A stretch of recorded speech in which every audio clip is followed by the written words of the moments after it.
Muy buenos días a todos. Quiero agradecer a todos nuestros alumnos y profesores que hoy día nos acompañan en esta inauguración del año académico de la sede de Santiago. El día lunes tuvimos la inauguración del año académico en la sede de Concepción. Para algunos alumnos que quizás no sabían, tenemos una sede en Concepción.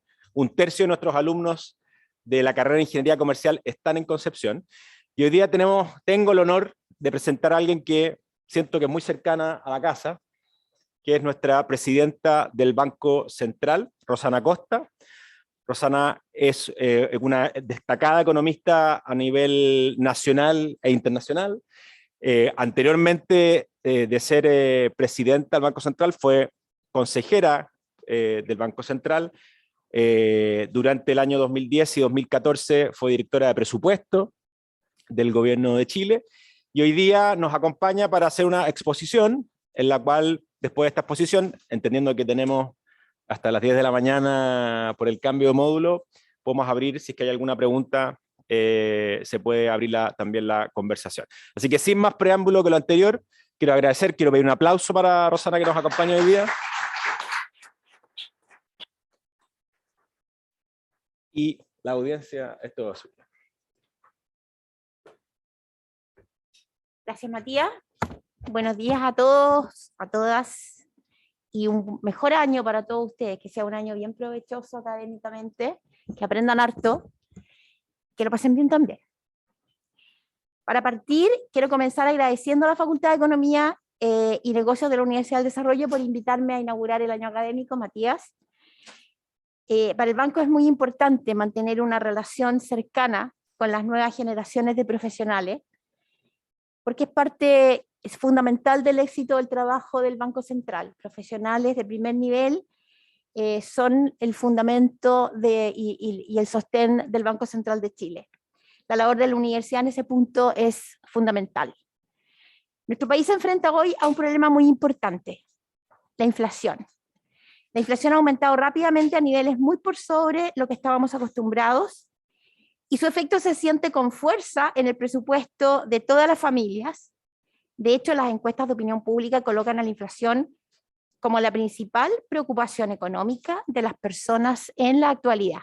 ¿Se entiende con mascarilla, no es cierto? Okay. Es probable que para muchos de ustedes esta sea la primera vez que observan en primera persona un proceso de alzas de precio de la magnitud como el que estamos viviendo hoy. De seguro no es el caso de sus papás ni de sus abuelos. Y quizás a varios ya les han contado historias de cuando la inflación era muy alta y lo que eso significaba para la vida diaria de una familia. Por lo mismo, quiero dedicar mi presentación de hoy a explicar a este público universitario el porqué de la relevancia de controlar la inflación, qué es lo que hacemos en el Banco Central de Chile para controlarla y cómo esperamos sortear el complejo momento actual. En primer lugar, es importante partir por definir qué es inflación. La definición del libro de texto la consigna como el aumento sostenido en el tiempo en el nivel general de precios de bienes y servicios de una economía. Es importante entender que algún nivel de inflación per se no necesariamente es dañina. Forma parte de un proceso natural de cambios en los precios ante cambios en las condiciones económicas. El problema surge cuando la inflación va más allá de lo razonable. En situaciones donde la inflación es alta y volátiles, hogares y empresas deben invertir recursos y tiempo en tratar de proteger su capacidad de compra y el valor real de sus recursos, llámese ahorros, activos, ingresos o el sueldo de un trabajador.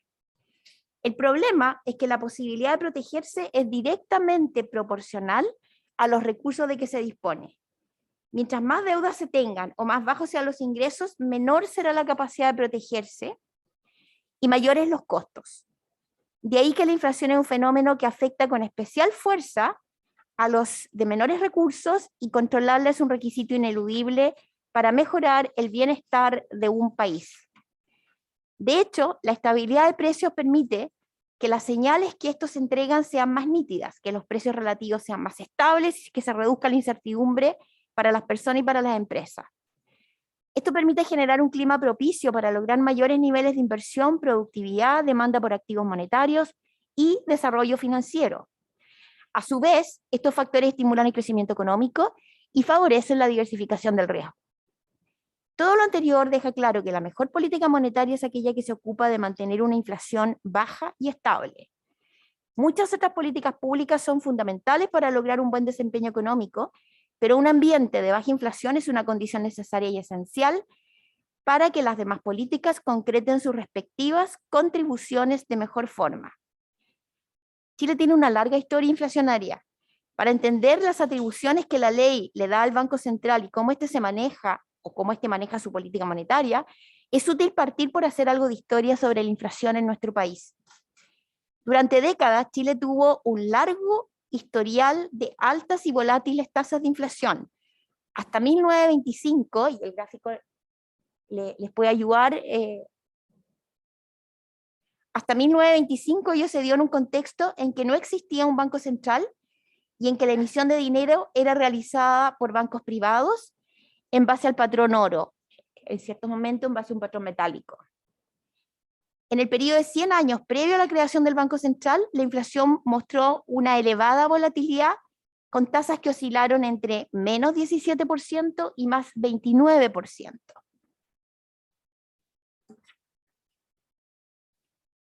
Tras la creación del Banco Central, con una potestad única de emisión y el fin del patrón oro, el problema inflacionario chileno se agudizó. Por varias décadas, el Banco Central actuó como financista del fisco y del sector privado. Esto en un contexto en que el sistema financiero no poseía un nivel de desarrollo que permitiera una base de crédito para la economía y en que el gobierno podía hacer uso de la emisión de dinero si es que necesitaba financiar su gasto. El problema inflacionario llegó a su punto máximo en la primera mitad de los 70, momento en que se verificó un aumento muy acelerado del gasto fiscal financiado principalmente con la emisión de dinero, y en ese periodo la inflación anual promedió casi 300% con máximos de 700 que se escapan del gráfico y que aparecen allá en el techo. Eso en algunos meses del año 1974. Ustedes pueden ver cómo en la primera parte tenemos inflación muy volátiles con tasas negativas bastante frecuentemente y con tasas muy altas. Tenemos un periodo intermedio en que la inflación empieza a subir y llega a niveles extraordinariamente altos, un periodo en que empieza a bajar suavemente, pero se mantiene en niveles bastante altos, hasta que la inflación logra convergencia a niveles más parecidos a lo que ustedes estaban acostumbrados a ver. A partir de la segunda mitad de los 70 y durante toda la década de los 80, la inflación se situó en niveles más moderados, pero todavía altos. Esto se dio en un contexto de significativa reducción de los déficits fiscales y el fin de la emisión como fuente de financiamiento. La política de tipo de cambio fijo que adoptó en la segunda mitad de los 70 fue clave para una reducción de la inflación a cifras de un dígito a comienzos de los 80, pero también fue parte de las razones que llevaron a desequilibrios muy significativos y que terminaron provocando la quiebra de la banca y una muy grande recesión económica. El problema inflacionario no fue exclusivo a nuestra economía. De hecho, fue un fenómeno que también experimentaron varios países latinoamericanos. Eso lo podemos ver en el gráfico que viene. Al igual que en Chile, esto se relacionó con desequilibrios macroeconómicos que terminaban financiándose con emisión monetaria, donde se observaba una fuerte depreciación de las monedas y una alta inflación. Con excesiva frecuencia, estos desequilibrios tuvieron una relación con la subordinación de la política monetaria a objetivos de financiamiento fiscal. La línea roja muestra la inflación en el caso de Chile, la línea verde muestra la relación para América Latina, excluido Chile, vemos un comportamiento bastante similar en el tiempo, y la azul muestra países emergentes, otros países emergentes, y la amarilla los desarrollados. Vemos que el caso de América Latina y de Chile es particular en un periodo importante de esa historia, pero que hacia el final todos presentan alguna tendencia decreciente también. Vamos entonces a la parte de la historia de la autonomía del Banco Central y de las metas de inflación. En diciembre de 1989 se promulgó la actual Ley Orgánica Constitucional del Banco Central de Chile. Esta es la quinta ley orgánica que ha tenido el Banco Central desde su fundación en 1925. Y su gran cambio respecto de leyes anteriores es que fija la autonomía del banco y prohíbe de forma explícita el financiamiento de los déficits fiscales. Que el banco sea autónomo no implica que opera como si fuera un ente que no toma en consideración lo que ocurre con el resto de las políticas económicas. De hecho, la ley incluye diversos mecanismos de coordinación con el gobierno a través del Ministerio de Hacienda, respetando la independencia del banco. Además, como principio general, al adoptar sus acuerdos, el Consejo del Banco Central debe tener presente la orientación general de las políticas del gobierno. Respecto a sus objetivos, la ley establece dos claros mandatos: estabilidad de la moneda y normal funcionamiento de pagos internos y externos. El primero de ellos, velar por la estabilidad de la moneda, se traduce en lograr una inflación baja, estable y predecible. En un primer momento, el Consejo adoptó una política monetaria basada en un régimen parcial de metas de inflación, siguiendo un esquema muy innovador para esa época. En ese régimen, el Consejo publicaba en septiembre sus proyecciones económicas para el año siguiente, en lo que se conocía como el informe al Senado, estableciendo una meta de inflación que era monitoreada constantemente y que servía como guía para las decisiones de política. Esta meta tuvo variaciones en el tiempo, utilizándose números específicos y rangos, llevando a un proceso gradual pero continuo de reducción de la inflación, como podemos ver en el gráfico 3. Así, a partir de 1990, se inicia este proceso que la llevó a cifras en torno a 35% anual a comienzos del 91 y llegando a valores de 3% para inicios de este siglo. Como ven en el gráfico, está el proceso de reducción de la inflación, el periodo de banda en que la inflación fluctuaba entre 2 y 4%, y el periodo final en que la meta es 3% en el horizonte de 2 años. Este esquema de metas de inflación del Banco Central alcanzó su madurez en 1999 con un anuncio de la adopción formal y completa de una meta permanente de 3% en un horizonte de 2 años, lo que se haría efectivo a partir de 2001. Este anuncio se complementó con la adopción de un régimen de flotación cambiaria, el que facilita el ajuste de shocks reales y que reemplazó el régimen de flotación sucia que imperaba hasta 1999 y que en parte contribuyó a amplificar impactos negativos de la crisis asiática.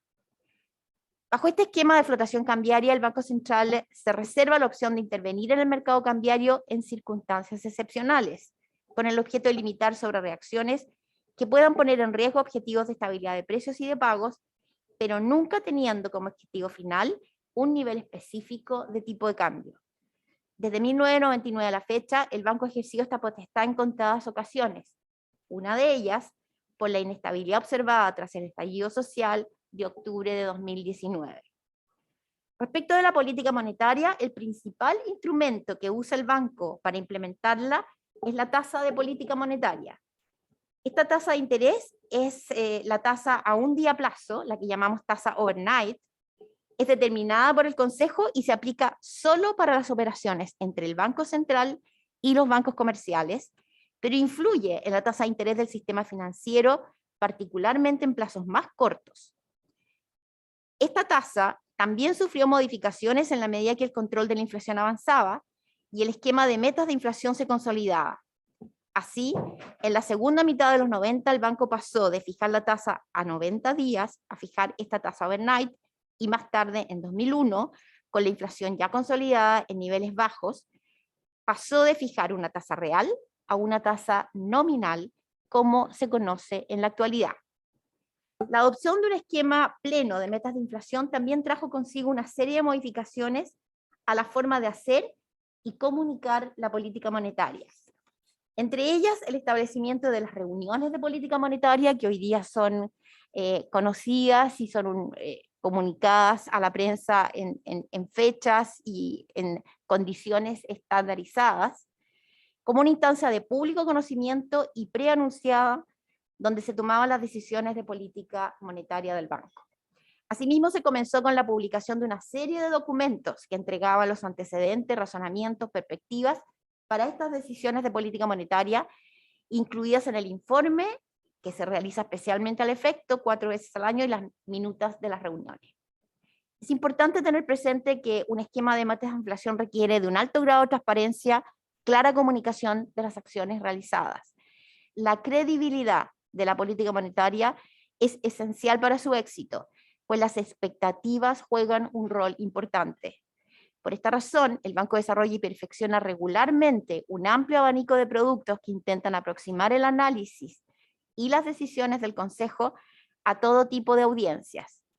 Esto incluye no solo la publicación del informe de política monetaria y todos los productos que se le asocian, sino una agenda de continua comunicación con el público en general, incluida esta presentación.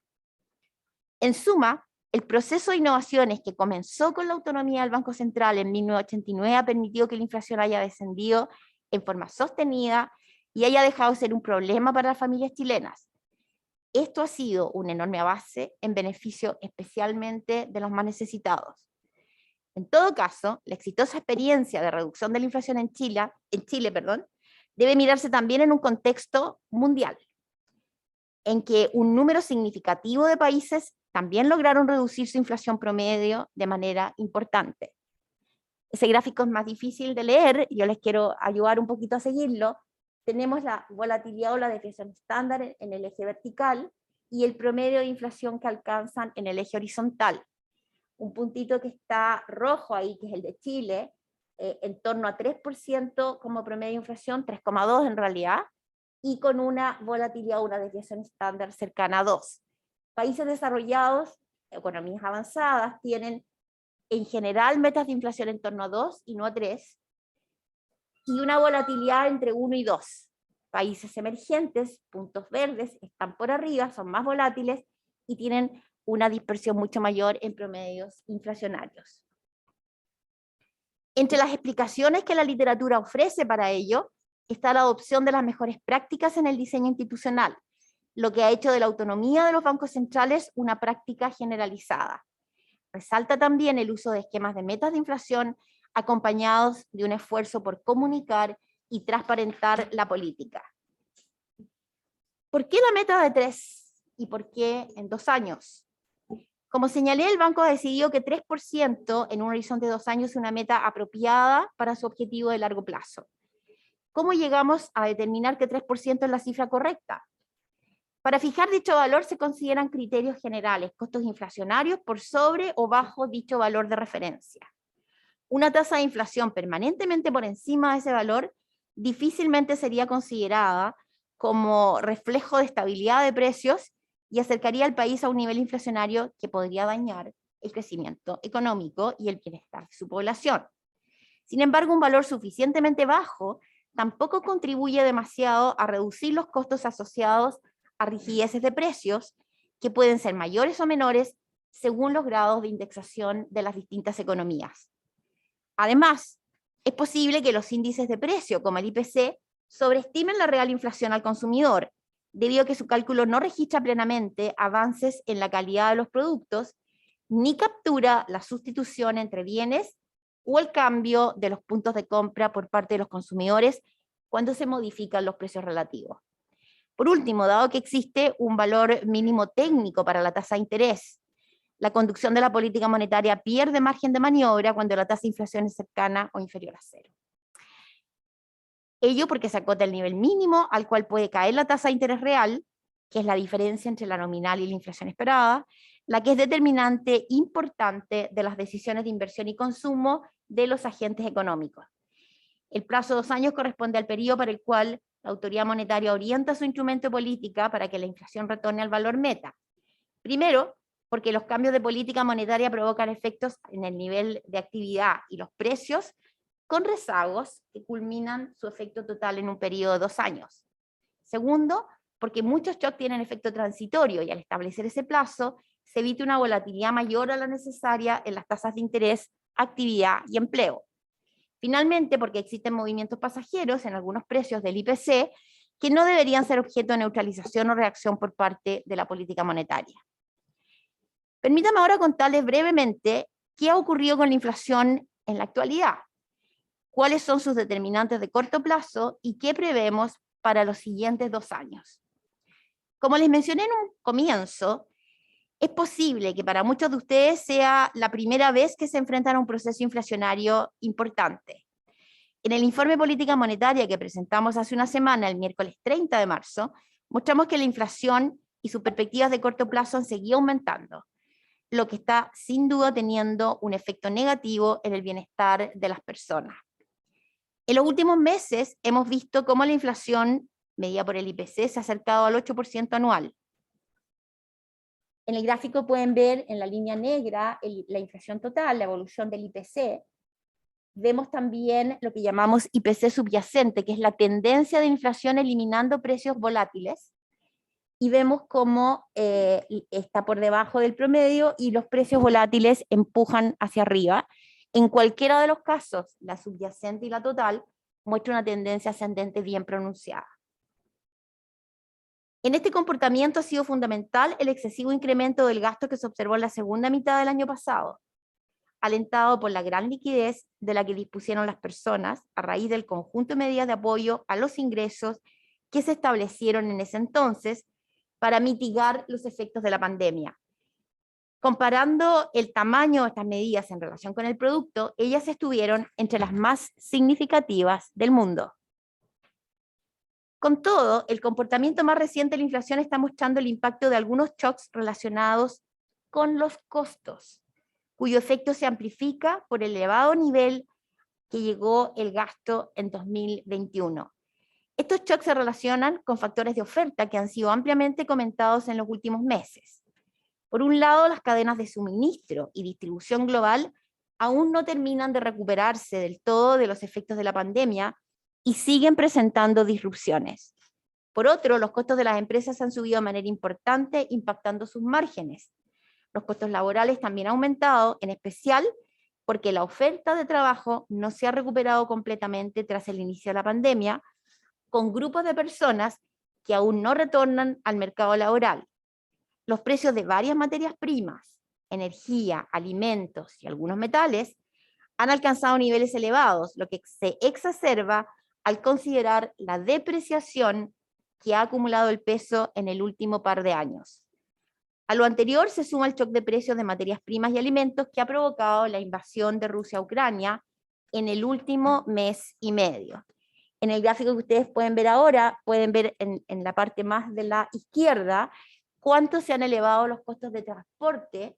En este caso están las rutas de China a Estados Unidos y de China a Europa, alguna reversión en la punta, pero siguen en niveles extraordinariamente altos. Al medio pueden ver el comportamiento de algunas materias primas, trigo, petróleo, cobre, metales, y vemos cómo ha sido el incremento en este periodo. Y en el lado de más a la derecha, cómo el tipo de cambio real ha tenido un incremento muy significativo y se mantiene bastante por arriba de lo que son sus promedios históricos, los que están señalados por la línea azul y roja, según se consideren promedios de 15 o 20 años hacia atrás. Respecto de qué sucederá con la inflación a futuro, nuestras proyecciones muestran que la inflación se acercará a 10% anual dentro de algunos meses, pero que ello luego se comenzará a partir de una senda de reducción que la llevará a 3% a inicios de 2024. Es importante notar que el periodo que tomará reducir la inflación es extenso. De hecho, las convergencias se dará casi al final de los 2 años que contempla la meta de inflación. La línea roja es la trayectoria que esperamos para la inflación de aquí a fin de año. La línea verde es la trayectoria que esperábamos en diciembre cuando se hizo el informe de política anterior. Esto refleja la relevancia de tener una meta a 2 años, pues le da la capacidad al Banco Central de acomodar un shock muy significativo y no tener que tener un ajuste abrupto, que sería mucho más costoso para la economía si el plazo fuese menor. Un aspecto relevante de la política monetaria es cómo la inflación y sus perspectivas afectan las expectativas de los distintos agentes que operan en la economía. Hoy vemos que las medidas de expectativas que recogemos de nuestras encuestas a expertos muestran que estos creen que la inflación a 2 años va a ser mayor a 3%. Ello es un motivo de preocupación. Las medidas que se obtienen de los precios financieros, los que se llaman compensaciones inflacionarias, también muestran valores elevados a varios plazos, aunque en este caso sus niveles están contaminados por premios que al descontarse los acercan a las expectativas de analistas económicos, que ya dijimos aún sobre 3%. Un análisis complementario que se ha venido profundizando en otros países y del cual tenemos un avance incipiente en Chile, es el de las expectativas de empresas y hogares, que son en definitiva los agentes formadores de precios. Los indicadores obtenidos a partir de estudios cualitativos y de encuestas muestran que estos consideran que el alza de la inflación es transitoria y que se revertirá en unos trimestres más. Asimismo, las empresas indican que por ahora las mayores expectativas de inflación no han alterado significativamente su dinámica de formación de precios, mientras los hogares estiman que los ajustes que ya han hecho a su comportamiento de consumo serán suficientes para sortear este periodo. Este conjunto de antecedentes no nos muestra una distorsión en el proceso de formación de precios, pese a las elevadas expectativas, pero tampoco nos permite descartar algún grado de persistencia inflacionaria, lo que ha llevado a incorporarlo en nuestras proyecciones y mantenernos muy atentos a su evolución. En el gráfico tenemos las expectativas de las encuestas, normalmente siempre en torno a 3 o algo por debajo en algún periodo, pero nunca en la magnitud de lo que han subido las expectativas a un año, la línea verde y lila, y las expectativas a 3 años están, la línea azul y naranja, levemente sobre 3 en este periodo, lo que es atípico en el gráfico y en el periodo que ahí están viendo. Y a la derecha tenemos este incipiente estudio de comportamiento de formación de precios de firmas para periodo noviembre-enero, y vemos cómo no hay cambios significativos en estos meses, no obstante en noviembre ya la inflación estaba alta. Un aspecto fundamental para la reducción de la inflación y su convergencia a 3% en 2 años es que la economía deshaga el excesivo aumento del gasto que se observó en 2021. Los datos de que disponemos muestran que dicho ajuste ya se ha iniciado, incluso con algo de mayor profundidad a la que esperábamos. Para este año, el proceso implicará que tanto el consumo como la inversión presenten variaciones anuales negativas, especialmente en el caso de la inversión. Coherente con ello, la economía en su conjunto tendrá varios trimestres de variaciones anuales negativas y su crecimiento acumulado será bajo. Recién hacia 2024, la actividad volverá a crecer a tasas acordes con su potencial. Hay varios factores que juegan un rol en estas proyecciones, entre ellos el descenso de la liquidez acumulada en los últimos trimestres, la mayor estrechez de condiciones financieras y la persistencia de una mayor incertidumbre. Este gráfico muestra o resume cuál es la evolución de la economía real que esperamos en este momento para los próximos años. Para este año la proyección de crecimiento baja a un rango entre 1 y 2%, para 2023 a un rango entre menos 0,25 y 0,75%, y para el 2024 tiende a estar en un rango que incluye el crecimiento potencial de nuestra economía.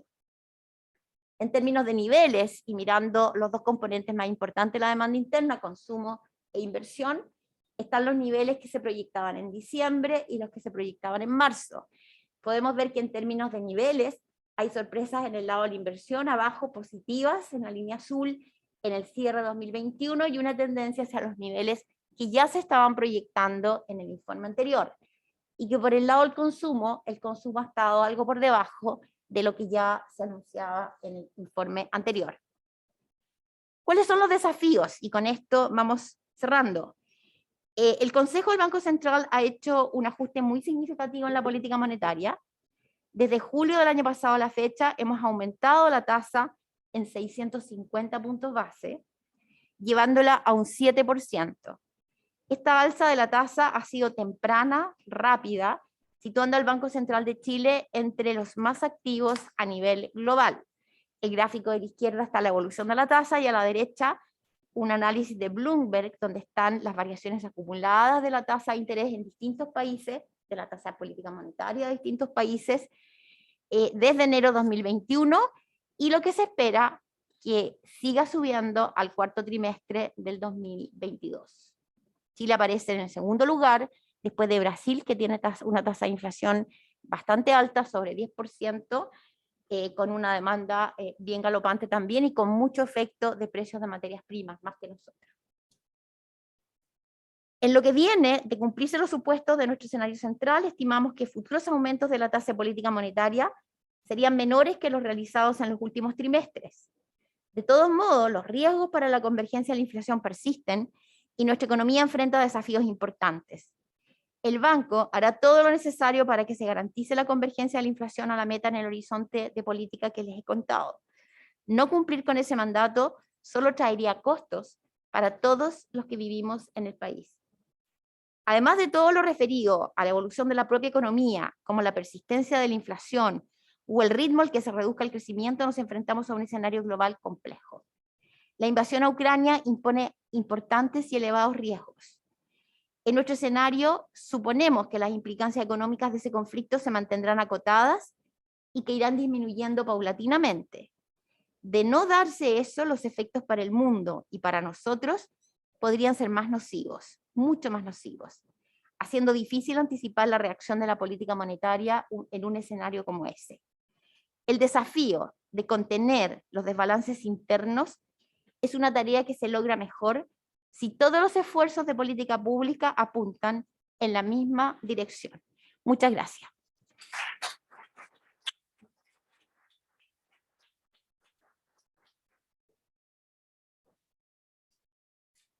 Gracias, Rosana, por esta clara exposición e importante sobre el rol que tiene nuestro Banco Central. Queremos abrir la palabra para preguntas que puedan surgir desde el público.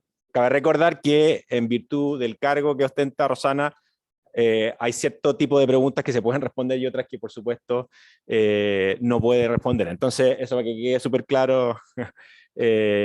Así que abro la palabra, hay un micrófono acá, si es que alguien tiene alguna pregunta. Si no, para partir, yo tengo una pregunta en relación, tú lo mencionaste,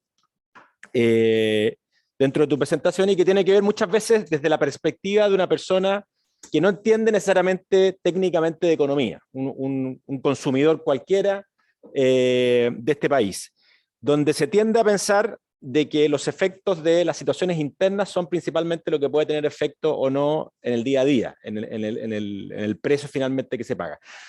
Pero ¿hasta qué punto temas tan lejanos aparentemente como puede ser una guerra en Ucrania, o lo que puede haber sido, o lo que fue hace un par de años la guerra comercial entre Estados Unidos y China, hasta qué punto eso se expresa concretamente en el cambio de comportamiento de consumo de una persona en, no tengo idea, en Talca, para poner un ejemplo así súper pedestre? Si tú no puedes contar un poco el mecanismo y cómo, y por eso, y cuál es el rol del Banco Central en eso. Y después seguimos con otras preguntas, por supuesto, si es que existen. Una pregunta dinámica, porque la cantidad de shock que puede experimentar una economía como la nuestra, que es abierta al mundo, es muy grande. Y depende naturalmente del tipo de shock, los efectos, la rapidez con que llegue y la forma como llega. Un shock como el Ucrania, por ejemplo, lo que hace es aumentar el costo de una serie de insumos, de factores. Se monta, en este caso particular, con una inflación ya alta y por lo tanto con algunos momentos de formación de precios internos que pudiera tener algún grado de resistencia, más allá que nosotros no lo hemos visto, no podemos descartarlo, como dije, o no podemos descartar que asome de aquí en adelante algún nivel se incluyó. Y a través de este shock de costos, en una demanda extraordinariamente alta, lo que significa que las empresas tienen que subir los precios para asumir esos costos. Y al hacerlo, empieza a producirse este aumento de precios. Cuando los costos aumentan por una vez y por un periodo breve, ese proceso se diluye en forma natural y solo. Es decir, a nosotros es bien importante en el análisis de las decisiones de política monetaria la persistencia que tengan los shocks. Shocks que son poco persistentes tienden a diluirse solo y requieren poca acción de política monetaria. Shocks que son más persistentes requieren una acción de política monetaria más fuerte. Hay algunos shocks que vienen a través del comercio, de los precios, el canal de ventas de exportaciones, importaciones, donde los precios aumentan. Hay algunos shocks que vienen a través del canal financiero. El mismo proceso de Ucrania no solamente genera un aumento en estos precios y una caída en la demanda global porque los países se resienten y por lo tanto nos compran menos productos, y ese es un canal. El segundo canal con que nos afectan a nosotros el mundo externo por un shock como Ucrania, por ejemplo, es el canal financiero. Afortunadamente para los países más lejanos del conflicto el canal financiero ha operado menos. En los países más cercanos al conflicto, Europa del Este, ese shock ha sido más alto. ¿Qué significa ese canal financiero? El riesgo penetra los precios de los activos, sube las tasas de interés y aumenta el costo de financiamiento. las fuentes, las posibilidades, los canales a través de los cuales muchos eventos que pasan muy lejos, como en Ucrania, llegan a la economía chilena, depende de la intensidad y del canal a través del cual nos afecta a nosotros. Ya sea porque la economía mundial está más débil y nos compran menos, porque hay un shock de precio y de costos que hace que los precios suban, ya sea porque aumenta el riesgo y el canal financiero hace que las tasas de interés sean más altas y nos pegue por el lado del canal financiero, y muchas veces operan los canales conjuntamente en alguna dimensión. ¿Qué pasa con el chileno común y corriente? Bueno, es reciente en el precio de la economía, en nuestros precios, el precio de aquellos bienes que nosotros importamos, a través de las tasas de interés y el canal financiero también nuestras tasas llevan a tener normalmente algún efecto en el canal de condiciones financieras, y eso se sufre internamente, también en un mundo que está totalmente comunicado.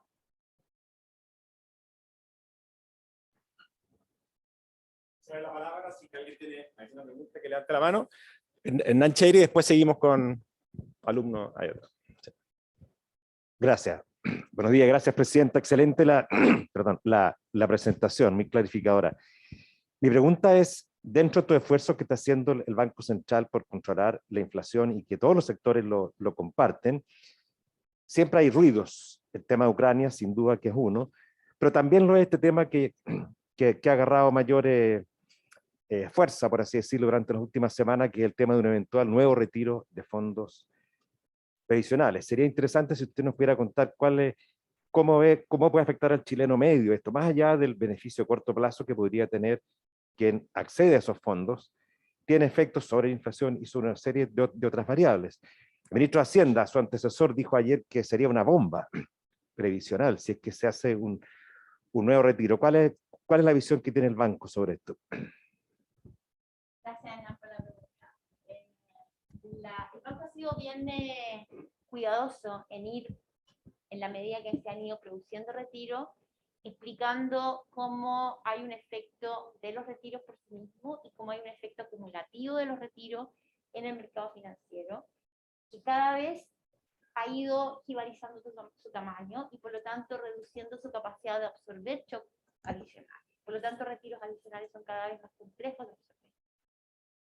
Pero ¿cuáles son los distintos efectos? Bueno, inicialmente las personas van a recibir una cantidad de liquidez importante, y por lo tanto este esfuerzo con el que yo cerraba y decía, aquí todas las políticas debieran apuntar en la misma dirección de corregir los desbalances. Una vez que corregimos los desbalances, eso va a hacer que la inflación caiga. Bueno, eso apunta en la dirección contraria de corregir el desbalance, porque estamos generando nuevamente un shock de liquidez en los hogares y volvemos a impulsar el consumo por esa vía, un consumo que en la primera parte de la pandemia se fue mucho por bienes de consumo y básicamente importados. Hay un segundo efecto muy importante que tiene que ver con el mercado de capitales, con el mercado financiero. Estamos sacando recursos que se invierten en inversiones de largo plazo para ser consumidos en el corto plazo, y por lo tanto estamos produciendo un efecto adverso en el financiamiento de proyectos de largo plazo, por lo menos en el financiamiento de proyectos de largo plazo en moneda local. ¿Qué significa proyectos de inversión de largo plazo? ¿Cuán cercanos son a todos nosotros? Muy cercanos. Significa deterioro en las condiciones de crédito hipotecario, significa deterioro en la posibilidad de financiar infraestructura pública, y el propio gobierno, cuando sale a emitir, emite normalmente en mercados lo más largo que puede. Entonces significa un deterioro de nuestro mercado de capital y nuestra capacidad de financiamiento de proyectos de largo plazo. Pero además nos expone a que busquemos ese financiamiento de largo plazo en otra fuente. Y por otro lado genera cierta incertidumbre que hace que el valor del peso sea un poquito menos que lo que era antes. Y por lo tanto busco ese financiamiento en dólares y expongo a la economía a la volatilidad cambiaria y expongo a la economía a la dependencia mayor del ahorro externo. Y el efecto tal vez más importante, estoy afectando directamente la previsión. Todos esos elementos los hemos mencionado en distintas instancias, pero son consideraciones que le caben, son costos del sistema, y el banco lo que hace es poner esos costos sobre la mesa. Los beneficios los tiene que definir el sistema político, que es quien toma la decisión. Gracias. Tenemos una pregunta atrás.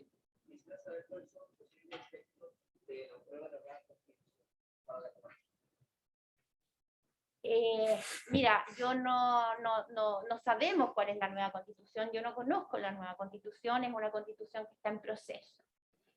Lo único que sabemos es que hemos decidido como país todos un canal de definición de cambios institucionales que era necesario, que lo definimos como necesario, y todo proceso de esa naturaleza genera incertidumbre, porque tú no sabes cómo van a quedar las instituciones. Esa incertidumbre ha sido prolongada, va a seguir siendo prolongada, y en economía esa incertidumbre se traspasa a precios de activos, y vamos a tener que convivir con esa incertidumbre hasta que ello no se despeje. Eso es lo que compete al análisis de cuáles pueden ser las perspectivas para la economía chilena, y por lo tanto hay que hacerse cargo que ese elemento está.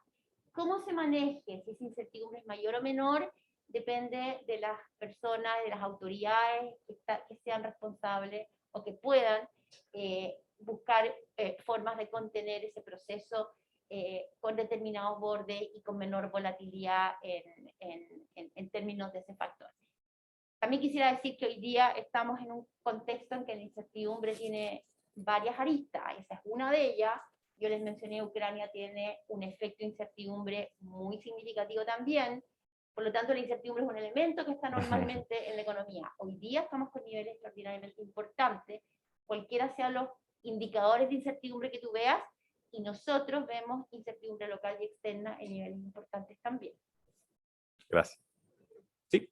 Otra receta, muchas gracias, un orden acá presente. Mi pregunta más que nada, también para la Constitución, hace un par de semanas o un par de meses, la autonomía del Banco Central se dio a prueba, y hace una semana ya se dijo que iba a ser autónomo. ¿Qué hubiera pasado si el Banco Central hubiera perdido su autonomía? ¿Hubiera sido de aquí para adelante? ¿La autonomía se hubiera perdido? Más que nada para la Yo no, a ver, desde que empieza el proceso, yo creo que el banco valora una apreciación mayoritaria, bastante generalizada, que valora la autonomía del Banco Central, y eso está presente en el debate interno de la Convención también.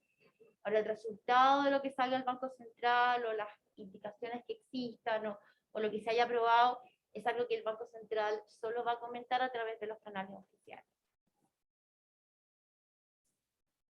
Sí. Gracias también a los alumnos por no tener acá. Ahí sí. Profesor del curso, la del grupo de profesor del curso, ayer en el grupo conversábamos sobre la cuestión de Ivane, los efectos financieros que pueden provocar los activos financieros cuando me gustaría pedir si se puede explicar qué medidas toma el Banco Central a los alumnos cuando ocurre recursos financieros o cuando hay grandes periodos de volatilidad financiera. De nuevo, las crisis son distintas, y uno tiene que ir al origen de cuál es la crisis para definir cuáles son los mejores instrumentos, ¿no es cierto? Pero normalmente las crisis, en el lado financiero, lo que hacen es que producen que la gente se asuste, y cuando la gente se asusta, inmediatamente busca salir de aquellos activos financieros que son más riesgosos y protegerse en los que en cada momento ve como menos riesgosos. ¿Cuáles son los menos riesgosos? Depende de la crisis, normalmente pueden ser renta fija, o incluso pueden ser salidas o flujos a protegerse en dólares, o buscar cuál es el activo que en ese momento considera que tiene menor riesgo. Esos cambios de portfolio de unos activos a otros generan movimientos de precio y volatilidad, y pueden generar problemas de liquidez en los mercados. El Banco Central busca evitar, primero que nada, que la liquidez sea un problema. Lo primero que hace es entregar la liquidez suficiente en ese momento, de manera tal que la liquidez no sea un problema. Y segundo, mira con cuidado si la volatilidad o el choque es tan fuerte que se interrumpe el canal de formación de precios. Si se interrumpe el canal de formación de precios, hay que tratar de ver qué medida complementaria se puede hacer, por ejemplo, en el caso de los retiros de fondos previsionales anteriores. El Banco Central generó un programa en el cual hacía una compra transitoria con venta obligatoria en un determinado periodo, al mismo precio al que se compró, lo cual tenía, por ejemplo, la virtud de que en ese periodo de un gran cambio de portfolio, se suavizara y se diera un periodo más largo de 3 meses, 4 meses, según lo que dure el programa, para que ese ajuste se haga y no se tenga que hacer en un día. O sea, los canales a través de los cuales, o los instrumentos dependen de cada caso, lo que buscamos es que exista liquidez, que no haya un shock, un corte en la liquidez, y miramos atentamente que el proceso de formación de precios no se distorsione. Normalmente dejamos que los precios funcionen y entreguen las señales y solo actuamos cuando vemos que hay algún problema ya mayor, significativo. Muchas gracias. ¿Sí?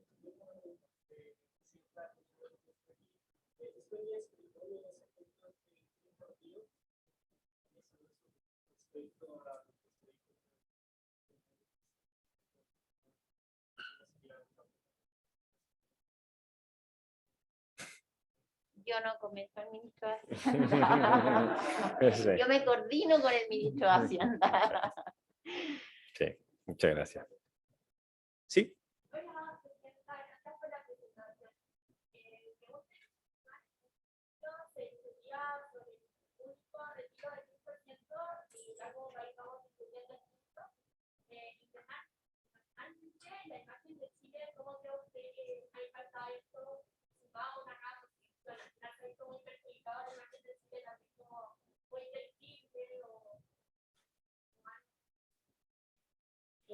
Yo vine a hablar de inflación, y hemos hablado solo de retiros y de la Constitución.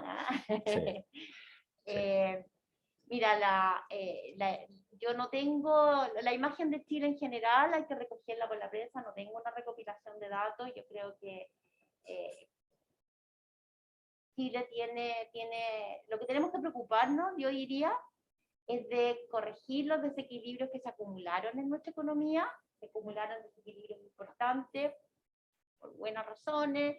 Esos desequilibrios hoy día están generando problemas en nuestra economía, y lo importante es que todos los actores nos aboquemos a corregirlo, porque frente a shocks grandes, o frente a shocks más grandes que lo que hemos visto por un conflicto como el de Ucrania, es importante que cuando eso llegue, estemos en la mejor posición con la economía lo más consolidada posible. Muchas gracias. Cata. Está muy claro lo de la inflación. Está demasiado claro, nadie lo pregunta. ¿Está tan claro? Esto mi pregunta es, no es mucho más general, la verdad. Tú comentaste del impacto que había en el mercado laboral, que aún había no se habían superado todavía después de la pandemia. Yo sé que no está dentro de los objetivos del banco, que es la estabilidad de la moneda y los sistemas de pago, pero la FED y otros bancos centrales combinan metas de inflación y desempleo. ¿Es factible implementar en Chile algún modelo así para el banco? Yo quiero, mira, déjame contestarte de la siguiente manera. Nosotros tenemos los objetivos inflacionarios, pero el marco que nosotros tenemos para corregir la inflación, al hacer un marco de metas de inflación a 2 años, nos obliga a analizar la economía en su generalidad. Y al hacer la meta en 2 años y evitar que respondamos excesivamente a shocks muy transitorios, nos permite evitar volatilidad de la economía. Y con alta frecuencia, cada vez que corregimos la inflación, estamos corrigiendo un desbalance y estamos haciendo que la economía sea sostenible en el largo plazo, lo que permite que el empleo en el largo plazo crezca en forma sana. No es muy distinta la forma en que funciona la política, o no es distinta la forma en que nosotros tomamos decisiones respecto a cómo funciona, porque estamos básicamente la FED y nosotros usando un sistema de metas de inflación que es muy similar. Tiene algunas, por ejemplo, nosotros tenemos una meta de 3%, ellos tienen 2%, nosotros tenemos pero en general el marco de metas de inflación con tipo de cambio flexible, donde nosotros tomamos el antecedente fiscal como un dato en nuestro proceso, donde miramos el mercado laboral, donde miramos la heterogeneidad del mercado laboral, porque ella en el agregado tiene un impacto diferenciado sobre el consumo. Entonces estamos combinando esos elementos cuando tomamos la decisión, porque vemos cómo esos elementos están afectando el desarrollo de la economía en el mediano plazo. Entonces lo estamos mirando, aunque no esté explícitamente, pero a nosotros nos miden por la inflación. Y eso es lo importante de lo que tenemos nosotros. Es bien fácil medir si lo estamos haciendo bien o lo estamos haciendo mal, sin que ello obste a que estemos mirando lo que pasa en la economía en su conjunto, incluido el mercado laboral. Muchas gracias. Se nos acabó el tiempo, lamentablemente, la agenda es bastante apretada. Quiero pedir un aplauso a la presidenta del Banco Central, Rosana Costa.